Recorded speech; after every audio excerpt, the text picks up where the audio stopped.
ความเจริญในธรรมและความผาสุกทางใจจงได้มาบังเกิดมีแก่ท่านสาธุชนคนดีผู้เจริญในศีลในธรรมทุกท่านพร้อมกันนี้ขอยกมือ10 นิ้วกราบอาราธนาเอาคุณพระพุทธเจ้าคุณพระธรรมพระสงฆ์คุณพ่อคุณแม่คุณครูบาอาจารย์ผู้ประสิทธิ์ประสาทวิชาความรู้บุญศีลบุญทานสิ่งศักดิ์สิทธิ์ทั้งหลาย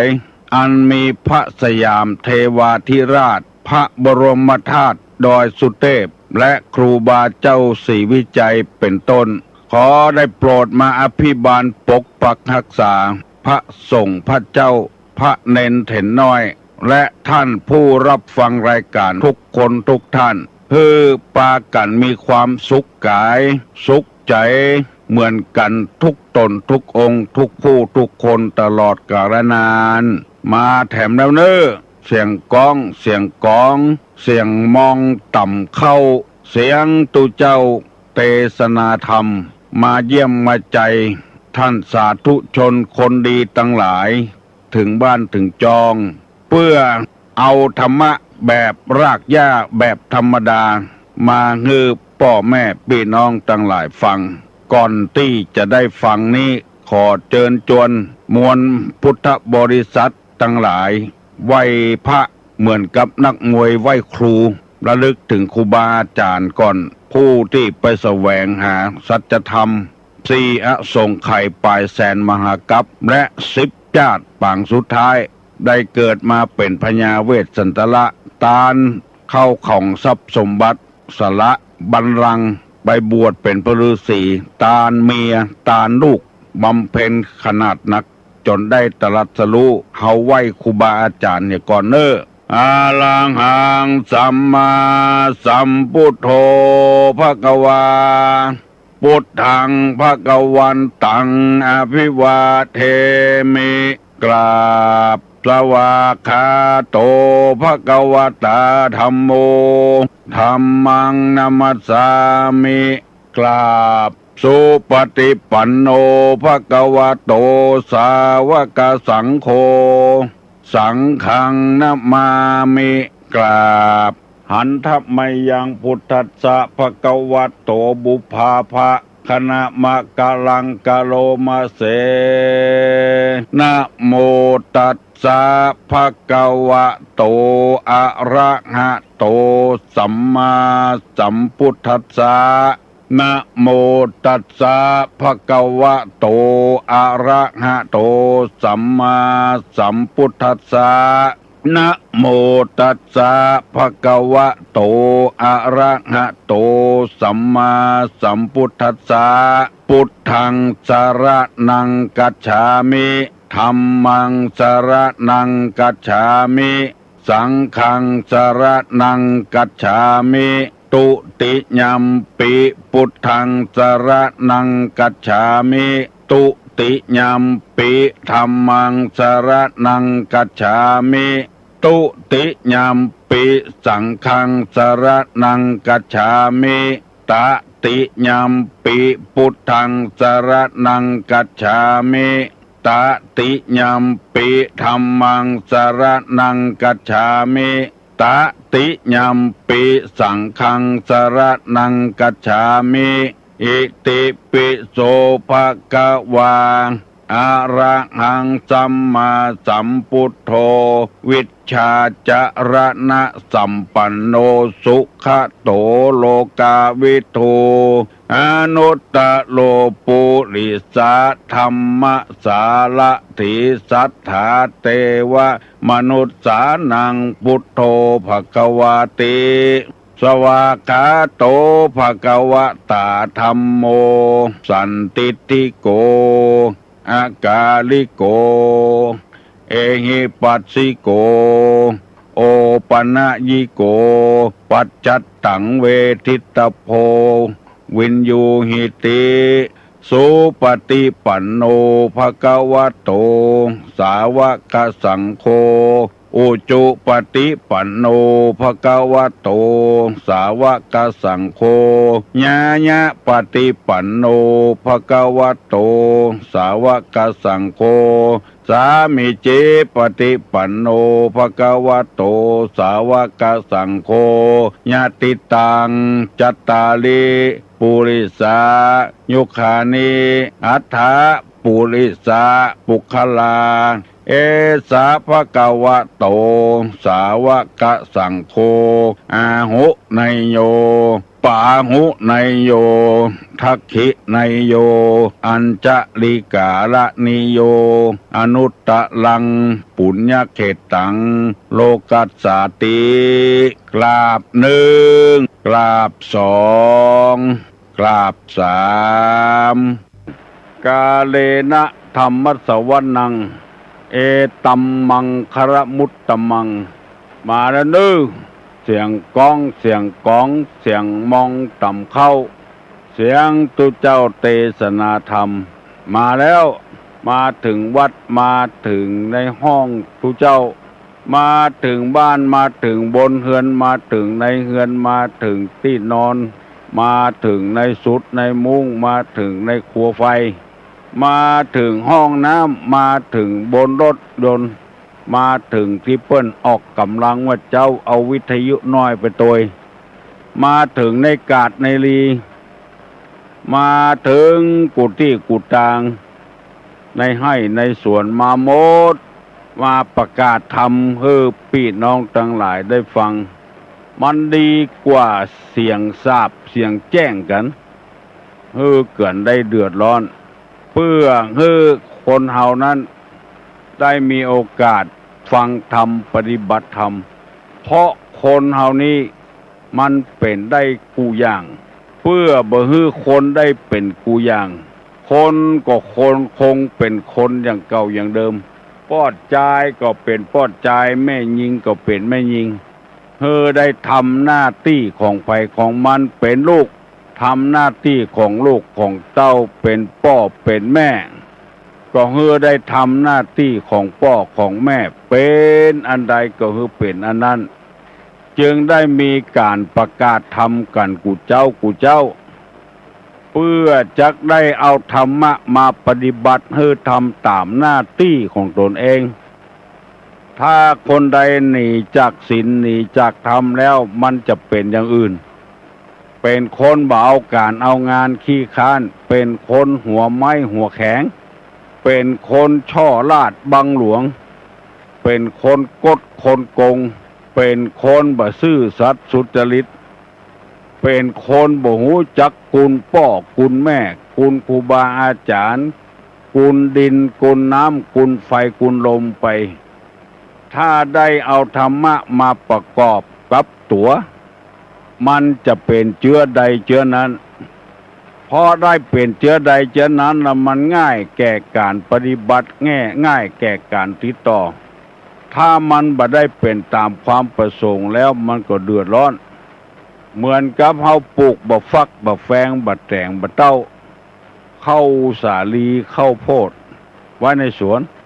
เพราะอันยังเฮาจึงปลูกบ่ฟักบ่แฟงบ่แตงบ่เต้าเข้าสาลีไว้ในสวนก็เฮาต้องการกินของเหล่านั้นเฮาจึงปลูกลงไป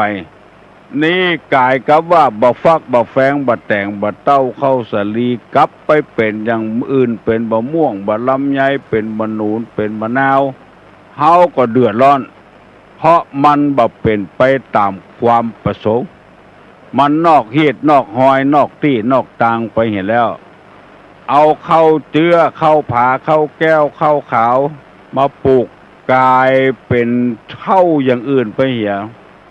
เป็นข้าวเจ้าข้าวแข่งไปเหี่ยก็เดือดร้อนเพราะมันบ่เป็นไปตามความประสงค์การที่คนเฮาบ่มีคุณธรรมก็เปรียบอุปมาเปรียบอย่างนั้นมีลูกบ่เป็นลูกสกรรมมีลูกเขยลูกไผ่บ่เป็นลูกเขยลูกไผ่สกรรมมีพ่อมีแม่บ่เป็นพ่อเป็นแม่สกรรมเพราะมันผิดธรรมชาติมันขาดคุณธรรมอยากจะปรับ ปรุงแก้ไขให้คนเฮาได้สำนึกได้หูในศีลในธรรมแล้วเฮาเป็นจะได้ก็จะได้เป็นอย่างนั้นเป็นลูกจ้างก็เฮาได้เป็นลูกจ้างแต่เป็นนายจ้างก็คือเป็นนายจ้างแต่เป็นศรัทธาก็เป็นศรัทธาแต่เป็นตุเจ้าก็คือเป็นตุเจ้าแต่ไอ้อย่างพ่องที่จะทำให้คนเอาเป็นคนได้แต่ทรัพย์สมบัติเข้าของเงินคำที่แจ้งบัดแจ้งก็ไปเสาะไปหากันนั้นบัดใจเตื้อวิชาความรู้ต่างๆก็ยังบัดใจเตื้อหอนเฮือนเดินดาวไร่นาสาโทแก้วแหวนแสนสิ่งก็ยังบัดทำให้คนเป็นคนแต่เตื้อคนแต่นั้นจะต้องประกอบด้วยคุณธรรมจึงปากันนิมนต์ท่านมหาท่านพระครูท่านเจ้าคุณท่านพระปัสมุท่านใบดีกาท่านปลัดท่านด็อกเตอร์ต่างๆที่มีความรู้ในธรรมะช่วยกันระดมเอาธรรมะออกง่ายของที่คว่ำคือพุทธบริษัททั้งหลายได้สดับรับฟังเพื่อจะได้ปรับตัวปรับใจปรับปรุงตัวเก่าให้เป็นคนเช่นเก่าเช่นเดิมให้เป็นไปตามธรรมชาติดังที่กล่าวไว้ว่าถ้ามันเป็นไปตามธรรมชาติเนี่ยอย่างมันสมอกสมใจก้านทั้งหลายจะหันว่าของใจไม้สอยเนี่ยมันมีหลายจำพวกสิวนี่บดายก็มีสิวแบนสิวน้อยสิวใหญ่สิวคมหอบเมื่อเอาใจแล้วเข้าที่ไหนที่กว้างที่แคบมันเข้าได้มันเหมือนอกเหมือนใจมีดก็มีเป็นมห้อยกี่อย่างปุ่นไม่ใช่มีมีดอย่างเดียวมีดกดมีดงงมีดเน็บมุยป่าเสด็จมุยแง้มมุยแม่มุยม่านค้อนปอนมีดซุยมีดเหลามีดอย่างสะปะสะปืนเพื่อจะให้ได้ใจตามเปิงอกเปิงใจต้องการมีดจะใดมุยจะใดก็ยิบมาใจเครื่องสอยเป็นเต่าเป็นซิวมีหลายอย่างหลายประการด้วยกัน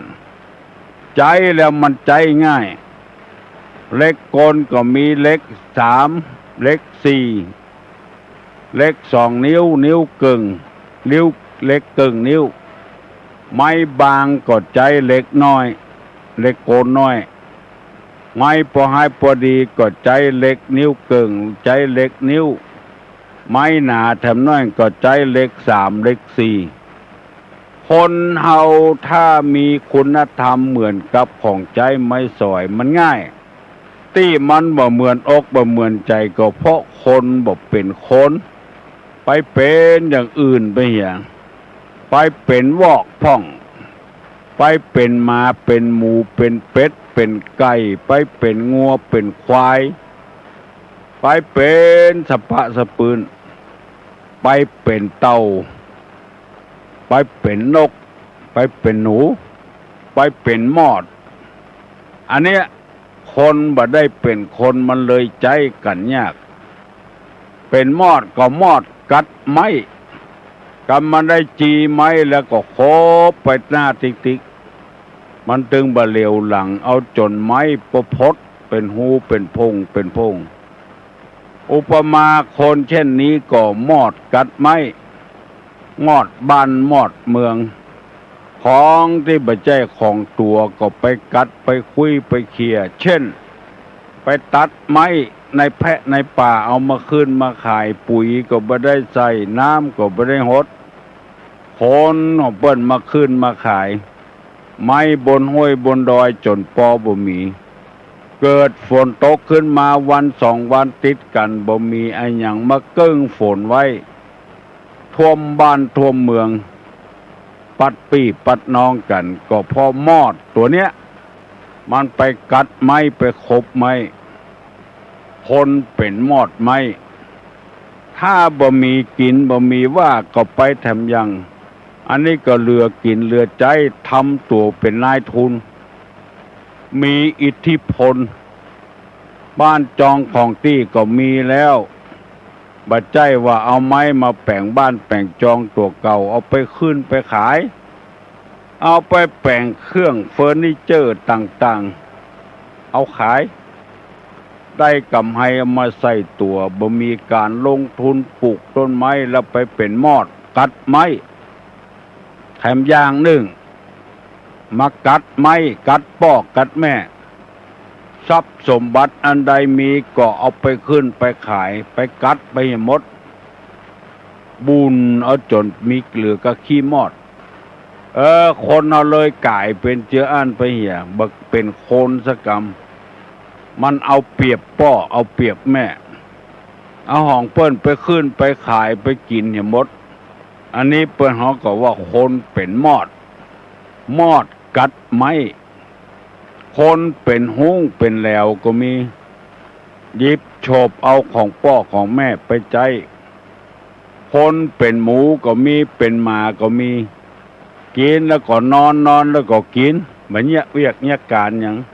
บักกำตีนกำมือพ่อแม่สักหน่อยอันนี้ก็มีโอ้เป็นงัวก็มีเป็นควายก็มีเป็นวอกเป็นก้างก็มีแป๊ดไปแป๊ดมาบูจักคุณพ่อคุณแม่เลี้ยงมาเป็นคู่เป็นคนกว่าจะเป็นตัวเป็นตีนมามีความหู้ความหลักขึ้นมาทุ่มเทกำลังทุกอย่างเพื่อลูกเพื่อเต้าไปติดเหล้าติดยาเหี่ยไปติดฝิ่นติดยาบ้ายาอีเหี่ยบ่ฮู้ขี้มีดังเมื่อวันเป็นเมื่อคืนเป็นเมื่อวันอย่างนี้ก็มีเพราะฉะนั้นเฮาจะได้ฮื้อคนได้เป็นคนฮื้อคนได้สำนึกตัวเก่าว่าได้เป็นอันอย่างฮื้อสมบูรณ์ก็มีคุณธรรมมีศีลมีธรรมมีจริยธรรมเท่านั้น